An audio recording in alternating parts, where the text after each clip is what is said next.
Hello defence lovers, इस हफ्ते की टॉप हेडलाइंस कुछ इस प्रकार हैं। माउंट 30 समुद्री इंजनों के लिए रोल्स रॉयस और एचएएल के बीच साइन हुआ एमओयू। ऑर्डिनेंस फैक्ट्री बोर्ड ने 11 मिलियन बुलेट्स को यूएस मार्केट में उतारा। आईएनएस विक्रमादित्य में लगी आग। डीसीजीआई ने डीआरडीओ द्वारा बनाई गई एंटी कोविड ड्रग के इमरजेंसी यूज को दी मंजूरी। इंडियन नेवी ने सरकार के सामने 6 न्यूक्लियर पावर्ड सबमरीन की रखी मांग।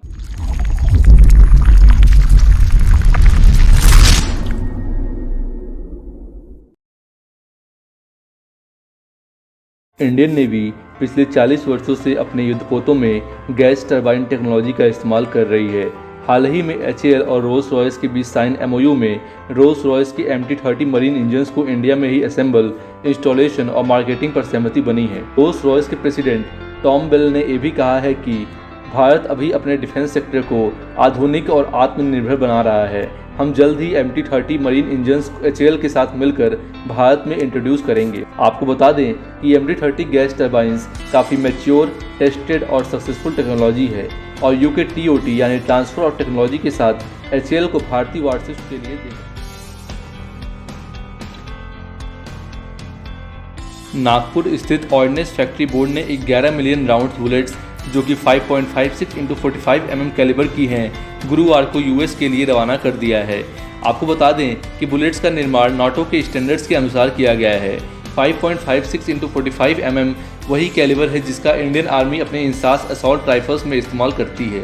बुलेट्स की एक खेप भुसवल के पास 12 गांव कारखाने से चेन्नई के लिए रवाना हुई। आपको बता दें कि ये पहला बड़ा निर्यात ऑर्डर है जिसे यूएस जैसे विकसित देश में छोटे हथियारों के एम्यूनेशन के लिए OFB द्वारा दिया गया है।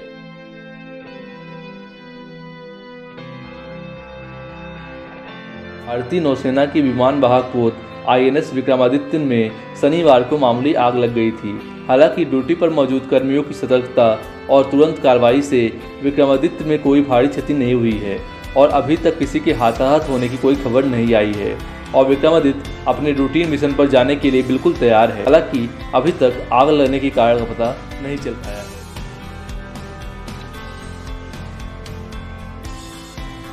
Drugs controller general of India DCGI ने आपातकालीन उपयोग के लिए एंटी कोविड ड्रग को मंजूरी दे दी है। आपको बता दें कि DRDO की एक प्रयोगशाला institute of nuclear medicine and allied sciences INMS द्वारा इस दवा को विकसित किया गया है। यह मेडिसिन 2-deoxy-D-ग्लूकोज कोविड पेशेंट की फास्टर रिकवरी और सप्लीमेंट ऑक्सीजन की डिपेंडेंसी को कम करता है। इस ड्रग ने कोविड से जूझ रहे पेशेंट पर काफ़ी अच्छा इफेक्ट दिखाया है और ज़्यादातर केसों में मरीजों की RT-PCR रिपोर्ट नेगेटिव भी आई है। हम क्लब 365 की ओर से DRDO, इंडियन आर्मी और हेल्थ वर्कर्स को सैल्यूट करते हैं जो दिन रात अपनी जान को दांव पर लगाकर हमारी सेवा में जुटे हैं।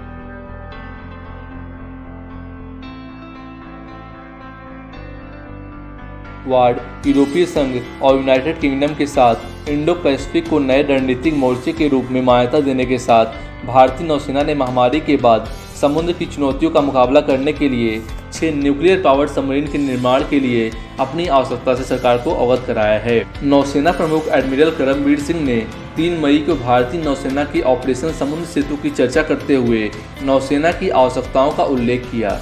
अभी नेवी पश्चिम एशिया, लक्षद्वीप, अंडमान निकोबार द्वीप समूह में अपने द्वीप क्षेत्रों को चिकित्सा सहायता प्रदान करने में लगी हुई है। एसएसएन को केवल खाद्य आपूर्ति और अन्य लॉजिस्टिक के लिए सतह पर आने की आवश्यकता होती है और बोर्ड पर पारंपरिक हथियारों और मिसाइलों के साथ लंबी दूरी की गश्त के लिए जा सकते हैं।